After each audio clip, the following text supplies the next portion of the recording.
He thought he was humiliating just another woman, but he had no idea he was seconds away from humiliating himself in front of everyone. Hello, everyone.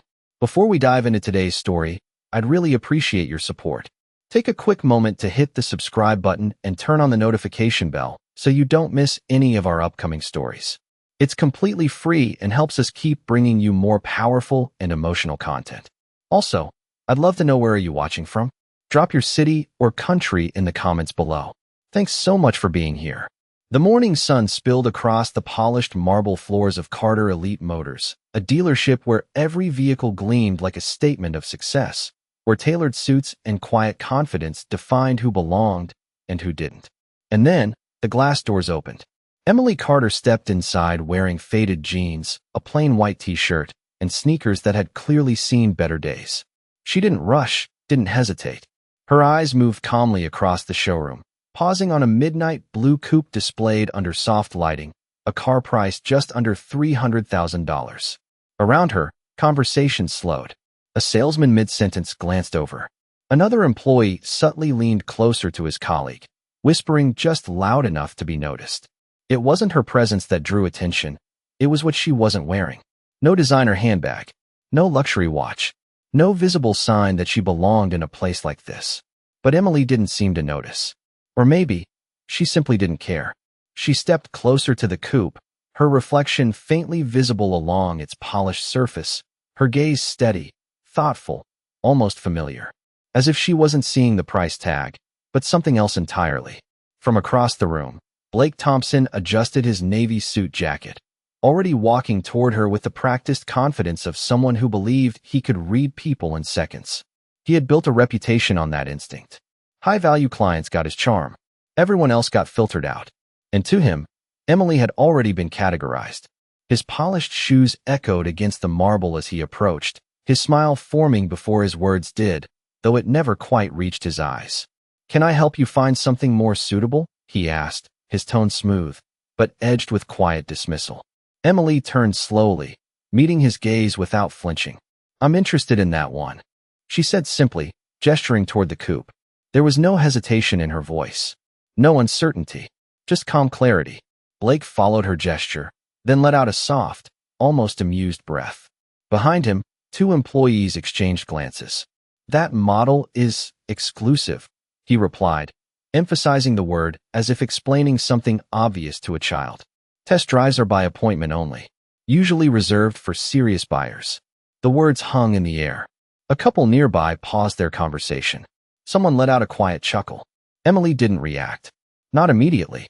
She simply looked back at the car, her fingers brushing lightly along the edge of the display platform, as if considering something deeper than what anyone else could see. Blake tilted his head slightly, his patience already thinning. "Perhaps," he added, lowering his voice just enough to sound polite, "you'd be more comfortable browsing our pre-owned inventory. It's a few blocks down." Another ripple of quiet laughter moved through the room. And still, Emily didn't move. She didn't argue, didn't defend herself. She just stood there, calm, composed, almost impossibly steady in a space that had already decided who she was. And that was the moment everything shifted, though no one in that showroom realized it yet. Because somewhere just beyond those glass doors, footsteps were about to echo in, and with them, a truth that would silence every voice in the room. Blake's smile thinned as Emily remained exactly where she was, her quiet stillness beginning to feel less like uncertainty and more like something he could not quite define. He shifted his weight, glancing briefly over his shoulder as if expecting the moment to resolve itself. But the room had already begun to settle into a tense kind of curiosity. People were watching now, not openly, but enough to feel it in the air. The kind of silence that does not come from peace, but from anticipation. "I think you may not understand," Blake continued, this time a little louder, his voice carrying just enough for others nearby to hear. "Vehicles like this are not just about interest. They require qualification." A man standing near the espresso bar smirked. Another customer folded his arms, leaning slightly to get a better view. Emily slowly turned back toward Blake, her expression calm, her eyes steady in a way that did not match the role he had already assigned to her. "I understand." "Perfectly," she said. Her voice was soft, but it did not waver. I would like to test drive the car. The words were simple, direct, and for a brief second, something flickered across Blake's face, something between irritation and disbelief. Then he laughed, not loudly, but enough. Enough for the moment to tip from tension into quiet humiliation. Test drives for this model are scheduled weeks in advance, he replied, for clients who are prepared to move forward with a purchase. He paused, letting his eyes drift deliberately over her outfit again, from her worn sneakers to the sleeves of her plain shirt. Not for casual visitors.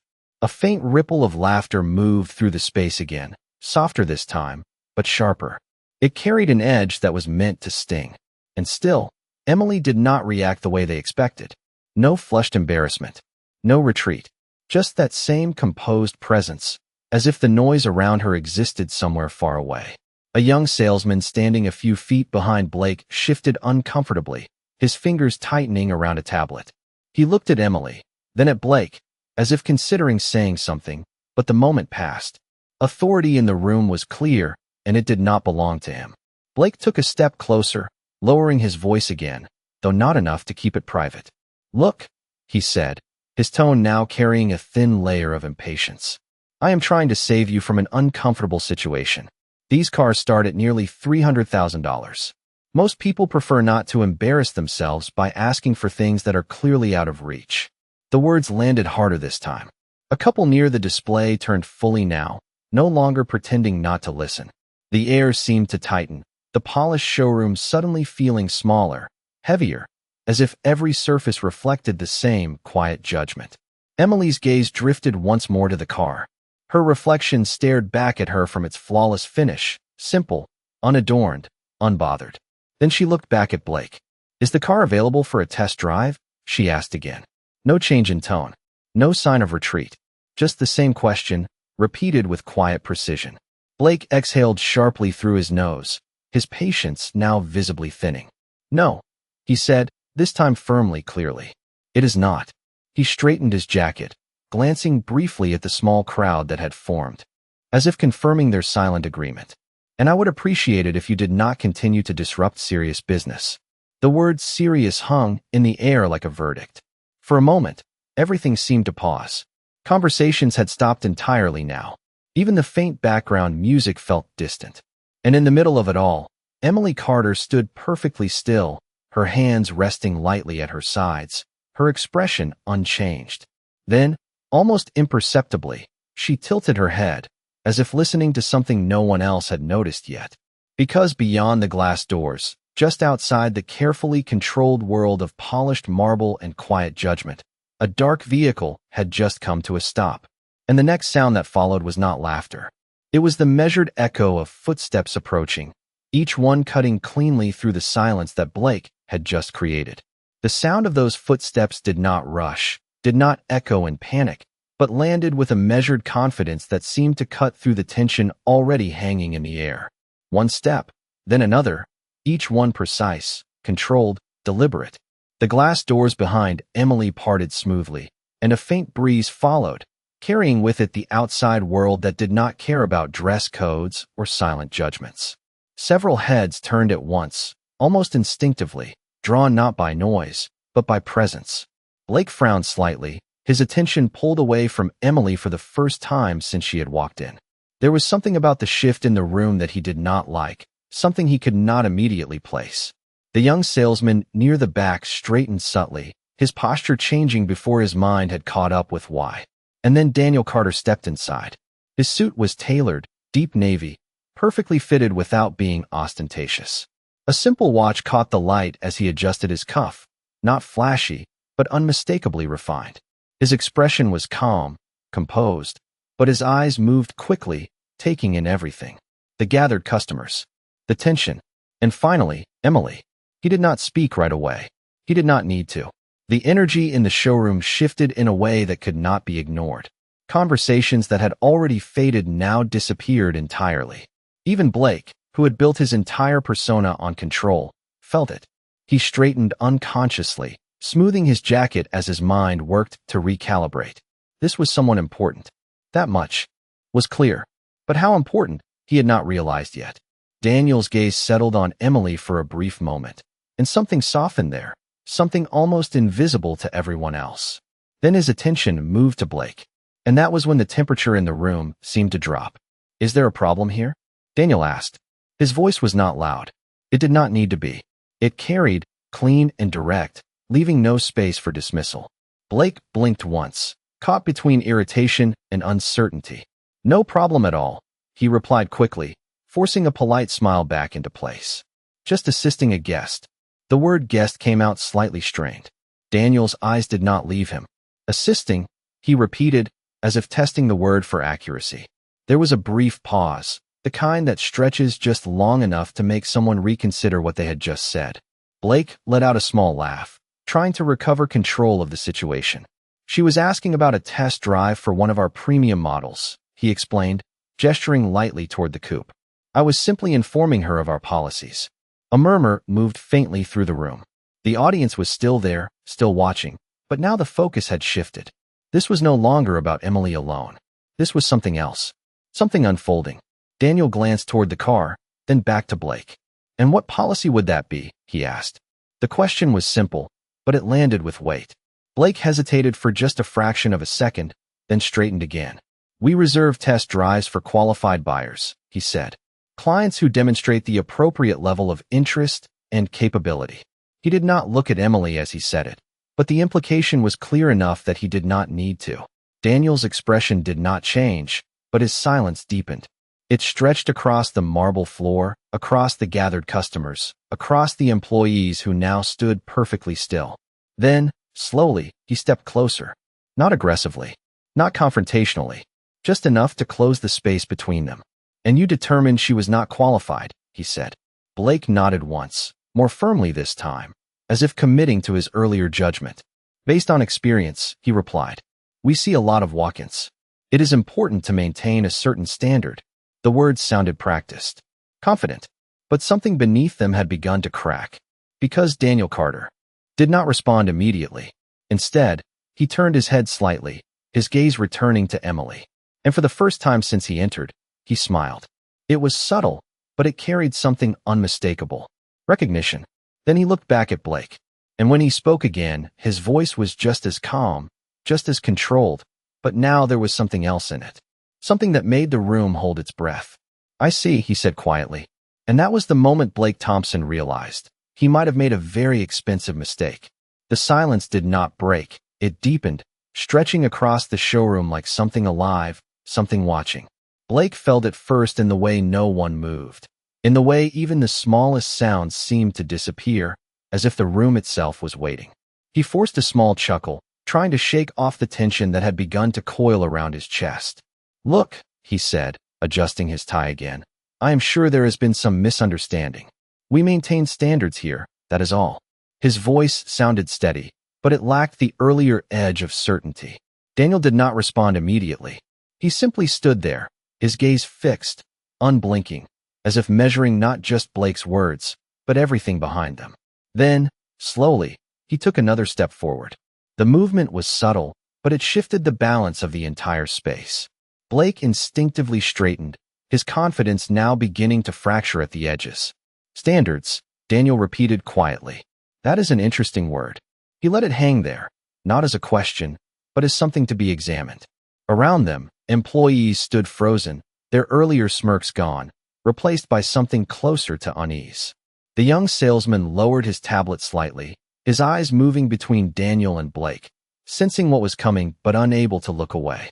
Daniel turned his head slightly, glancing once more at Emily. She had not moved. Not once. Her posture remained relaxed, her expression unchanged, as if everything unfolding was exactly as she expected. That calm, more than anything, unsettled Blake. Because people who were out of place did not stand like that. People who did not belong did not wait with that kind of patience. Daniel looked back at Blake. "Tell me," he said, his tone still even, still controlled. "What exactly qualifies someone, in your experience?" Blake swallowed, the question catching him off guard. He had asked questions like this before, to others, never expecting to be the one answering. "Well," he began, buying time. "Typically our clients demonstrate serious intent, financial capability, a certain understanding of the level we operate at." His words sounded rehearsed now, less convincing even to himself. Daniel nodded slowly, as if considering each word. And you determined all of that within a few seconds? Blake hesitated again. The pause was longer this time. Noticeable. Experience, he repeated, though it sounded weaker now. The room felt smaller. The polished marble beneath his feet no longer steady. Daniel's eyes did not soften. Experience can be useful, he said, but it can also be misleading. He let that settle. Then, without raising his voice, without any dramatic shift, he added, especially when it is built on assumptions. The word assumptions landed heavier than anything that had come before. A faint movement rippled through the onlookers. No one spoke, but the shift was undeniable. Blake opened his mouth, then closed it again. For the first time since this began, he did not have an immediate response. Because something had changed. Something he could not control. Daniel took one final step closer, now standing directly in front of him, close enough that there was no distance left to hide behind professionalism or rehearsed lines. You denied her a test drive, Daniel said. It was not a question. Blake nodded once, slowly, his throat suddenly dry. Yes, he admitted. Daniel's gaze held his for a moment longer. Then, almost casually, he adjusted his cuff again, the faint glint of his watch catching the light. Interesting, he said softly. The word carried no anger, no raised tone, and somehow, that made it heavier. Because this was not confrontation. This was realization. And Blake could feel it now, creeping in, piece by piece, like a puzzle assembling itself in his mind too late. The way the room had shifted the moment Daniel walked in. The way the staff had gone silent. The way no one had questioned his presence. And then, the way he had looked at Emily. Not with curiosity, not with surprise, but with recognition. Blake's eyes flickered, just for a second, back to Emily. And for the first time, he truly looked at her. Not her clothes, not her appearance, but her composure, her stillness, the quiet certainty that had never once cracked under pressure. A cold realization began to settle in his chest. Slow, heavy, unavoidable. He turned back to Daniel, his voice no longer as steady as before. Sir, if there has been any misunderstanding, I can certainly. He did not finish the sentence. Because Daniel raised his hand slightly, stopping him without force, without effort. And when he spoke again, the entire showroom seemed to lean into the moment. There is no misunderstanding, Daniel said. And that was when Blake Thompson finally understood this was not about a test drive anymore. Blake's lips parted, but no words came out, and in that suspended moment, the truth settled heavier than anything that had been said so far. It was not loud, not explosive, but quiet in a way that made it impossible to escape. Around them, the showroom had gone completely still. No footsteps, no whispers, no polite laughter. Just the faint hum of the air conditioning and the weight of realization pressing down on everyone present. Daniel lowered his hand slowly, his posture relaxed, but his presence unchanged, steady and undeniable. He did not raise his voice, did not lean forward, did not need to assert anything. The authority was already there. You made a decision, Daniel continued, his tone even, almost reflective. You looked at her, and within seconds, you decided what she was worth in this place. Each word landed with precision, not rushed, not exaggerated, just clear. Blake swallowed, his throat tightening as he tried to recover, to rebuild something from what was already slipping away. Sir, I assure you, we treat all customers with respect, he said quickly, though the words felt hollow even as he spoke them. A few employees shifted subtly, avoiding eye contact, their earlier confidence now replaced with discomfort. Daniel's gaze did not waver. Respect, he repeated softly. Is that what you call this? The question hung in the air, unanswered, because there was no answer that would not expose what had already been seen. Blake glanced around, searching for support, for someone to step in, to break the tension, but no one moved. Even the manager's office remained closed, as if the entire building had decided to let this moment unfold exactly as it should. Daniel turned slightly, his attention moving back to Emily once more. She met his gaze calmly, a faint, knowing expression in her eyes, not of triumph, but of quiet certainty. Then she looked back at Blake, and for the first time since she had walked in, she spoke again. I only asked for a test drive, Emily said. Her voice was steady, almost gentle, but it carried farther than anything Blake had said earlier. Nothing more. The simplicity of it cut deeper than accusation. It stripped the moment down to its core, leaving no room for excuses, no space for justification.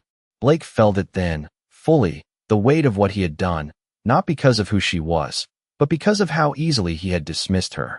His shoulders dropped slightly, the sharp edge of his posture softening into something closer to uncertainty. "Ma'am, I can arrange that immediately," he said, turning toward Emily now, his tone shifting completely, urgency replacing arrogance. "We would be more than happy to," he stopped again.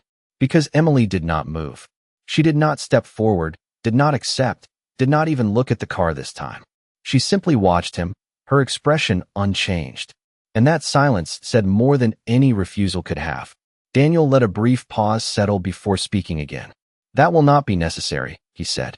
His voice remained calm, but there was a finality to it now, something that closed the door Blake had just tried to reopen.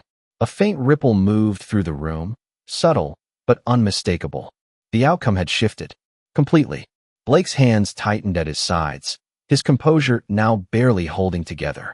"Sir, if there is anything I can do to correct this," he began, but his voice lacked the confidence it once carried. Daniel looked at him for a moment longer, not with anger, not with hostility, but with something far more difficult to face. Disappointment. "You already did," Daniel replied quietly. The words were simple, but they carried a weight that seemed to settle into the very walls of the showroom. No one spoke. No one moved. And in that silence, Blake Thompson finally understood that this moment was not about losing a sale. It was about losing something far more important. And for the first time in his career, standing in the very place where he had always felt in control, he had no idea how to fix it. The silence did not fade after Daniel's words. It settled deeper, pressing into every corner of the showroom, until even the air felt heavier to breathe. Blake stood there, his confidence no longer fractured, but completely gone, replaced by a stillness that came from realizing there was no version of this moment he could undo. His eyes moved briefly toward Emily again, but this time there was no judgment in them, no quick calculation, only a quiet uncertainty that had replaced everything he thought he understood about people. Emily remained exactly where she was, her posture unchanged, her presence calm, almost untouched by the tension that had unraveled around her. She glanced once more at the midnight blue coupe, then back at Blake, not with resentment, but with something far more difficult to face, clarity. "It is a beautiful car," she said softly. The words caught Blake off guard, not because of what she said, but because of how she said it. There was no bitterness in her tone, no attempt to prove a point, just a simple acknowledgement, as if the car had never been the issue. Blake nodded slightly, unsure of how to respond, his voice failing him for the first time in years. Daniel watched quietly, his expression composed, allowing the moment to unfold without interruption. Because this part did not require authority. It required understanding. Emily shifted her weight slightly, her gaze moving across the showroom, taking in the employees who now stood in silence, the customers who had once watched with amusement and now avoided eye contact. "You know," she continued, her voice steady, "I have been in places like this before." Blake looked at her again, this time fully, listening. "And it is never really about the car," she added. "It is about how quickly people decide who belongs." The words landed gently, but they carried through the room with unmistakable weight. No one laughed this time. No one whispered, because everyone understood exactly what she meant. The young salesman lowered his gaze, his earlier hesitation now turning into something closer to regret. Blake inhaled slowly, the breath uneven, as if he was trying to gather something that no longer existed. "I was wrong," he said quietly. The admission came without resistance, without excuse. Just truth. Emily met his eyes for a brief moment, then gave a small, almost imperceptible nod. Not approval, not forgiveness, just acknowledgement. Daniel stepped slightly to her side, his presence no longer confronting, but aligned. "The problem," he said calmly, "is not that you made a mistake." Blake looked up, listening carefully now, every word carrying more weight than anything he had said all morning. "It is that you were certain you could not be wrong," Daniel continued. The room remained still, the lesson unfolding not as a reprimand, but as something far more lasting. Blake lowered his gaze, the meaning settling in fully now. There was nothing to argue, nothing to defend, only the quiet realization that what had happened here would not be forgotten. Emily took a small step back, her hands relaxed at her sides, her decision already made long before this moment reached its conclusion. "We will not be purchasing today," she said gently. No anger, no drama, just finality. A faint shift moved through the showroom, subtle but unmistakable. An opportunity had passed. Blake nodded slowly, unable to look up, his voice barely above a whisper. "I understand." Daniel glanced around the room once more, his eyes briefly meeting those of the employees, the customers, leaving behind a message that did not need to be spoken twice. Then he turned toward the exit, walking at the same measured pace he had entered with. Emily followed beside him, her steps just as calm, just as steady, as if nothing here had shaken her at all. The glass doors opened again, the outside light spilling in, and with it, the quiet release of tension that had held the room in place. No one moved until they were gone. And even then, the silence remained. Because in that showroom, something far more valuable than a sale had just been lost. And everyone knew it. The glass doors closed softly behind them, and for a brief moment, the world outside felt quieter, simpler, untouched by the weight that still lingered inside the showroom. The sunlight stretched across the pavement, reflecting faintly off the dark surface of the SUV waiting at the curb. Emily paused just short of the vehicle, her gaze drifting back through the glass, not with regret, but with a calm sense of completion. Inside, everything remained still. No one had returned to their conversations. No one had resumed their roles. Blake stood exactly where they had left him, as if movement itself required permission he no longer had.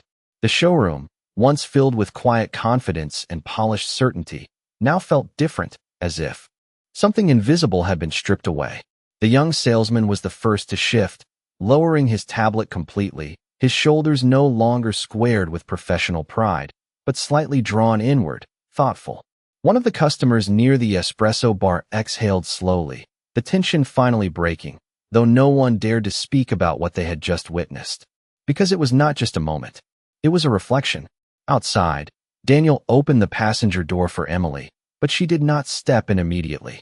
Instead, she rested her hand lightly on the edge of the door, her eyes still fixed on the showroom behind her. "It is strange," she said quietly, almost to herself. Daniel waited, saying nothing.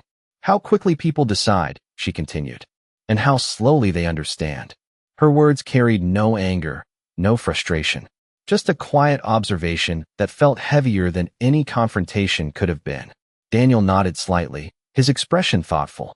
"Most people do not realize they are making that decision," he said. Emily gave a faint smile, though it did not quite reach her eyes. "That does not make it harmless." The breeze moved gently around them, lifting a strand of her hair for just a moment before it settled again. She took one last look at the building, then finally stepped into the car. Daniel closed the door with the same quiet precision he carried in every movement, then walked around to the driver's side. Inside the showroom, Blake finally moved. It was small at first, a shift of weight, a step that felt uncertain, unfamiliar. He looked around at the space he had always controlled, the place where he had built his reputation, where every interaction had once felt predictable. But now, nothing felt the same. He caught his reflection in the polished surface of the midnight blue coupe, the same car that had started it all.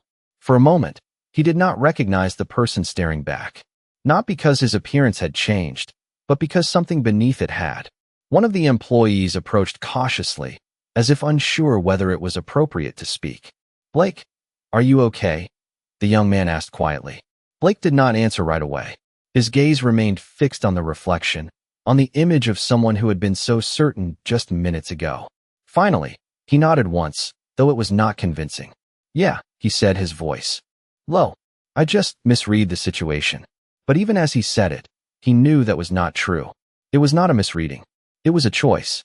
And that realization settled deeper than anything else.